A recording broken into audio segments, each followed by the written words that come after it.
ಇನ್ನು ಹಣಕಾಸು ವಿಚಾರಕ್ಕೆ ಹೆಚ್ಚು ವಿಶ್ವನಾಥ್ ಮೇಲೆ ಎಫ್ಐಆರ್ ಆಗಿರೋ ವಿಚಾರ ನಾನು ಕೋಟೆ ಹುಂಡಿ ಮಹದೇವ್ ಬಳಿ ನಾನು ಹಣವನ್ನ ಪಡ್ಕೊಂಡಿಲ್ಲ. ಇದು ವಿಶ್ವನಾಥ್ ಅವರ ಮಾತುಗಳು.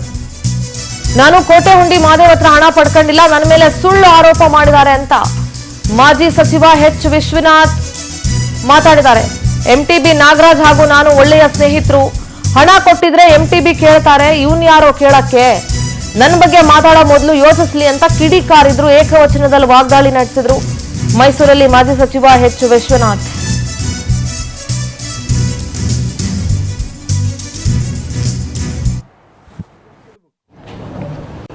ಯಾರು ಹೋಳಿ 55 ಲಕ್ಷ ಅನ್ನೆಲ್ಲ ಕೊಡಪ್ಪ, ಇಲ್ಲಿ ಏನಾದ್ರು ಯಾರ್ಯಾರು ದುಡ್ಡು ಸುಮ್ಮನೆ ಕೊಟ್ಬಿಡ್ತಾರ? ಚೆಕ್ಕು ಬಾಂಡು ಏನಾದ್ರು ಕೇಳ್ತಾರೆ. ನೀವೇನು ಅದು ಕೇಳಲೇ ಇಲ್ಲ ಅವನ್ನ. ಅವನು ಹೇಳಿದ ತಕ್ಷಣ ವೆರಿ ಸಾರಿ ಹೇಳ್ತಿರೋದು ಆ ದುಡ್ಡು ನಂದಲ್ಲ, ನಾಗರಾಜ್ ಅವರು ಕೊಟ್ಟಿರೋದು. ಅದು ಬೇರೆ ರೀ.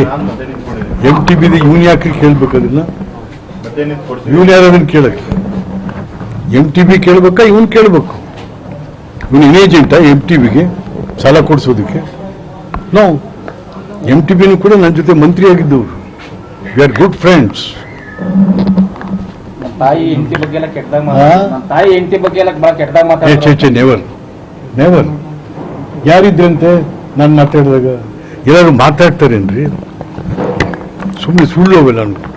ಅದಕ್ಕೆ ಈ ಮಹಾದೇವನಂತ ಅವ್ರ ಬಗ್ಗೆ ಮಾತಾಡೋದು ಅವು ಯಾರು ಹೋಳಿ 55 ಲಕ್ಷ ಅನ್ನೆಲ್ಲ ಕೊಡಪ್ಪ, ಇಲ್ಲಿ ಏನಾದ್ರು ಯಾರ್ಯಾರು ದುಡ್ಡು ಸುಮ್ಮನೆ ಕೊಟ್ಬಿಡ್ತಾರ? ಚೆಕ್ಕು ಬಾಂಡು ಏನಾದ್ರು ಕೇಳ್ತಾರೆ. ನೀವೇನು ಅದು ಕೇಳಲೇ ಇಲ್ಲ ಅವನ್ನ. ಅವನು ಹೇಳಿದ ತಕ್ಷಣ ವೆರಿ ಸಾರಿ ಹೇಳ್ತಿರೋದು ಆ ದುಡ್ಡು ನಂದಲ್ಲ, ನಾಗರಾಜ್ ಅವರು ಕೊಟ್ಟಿರೋದು.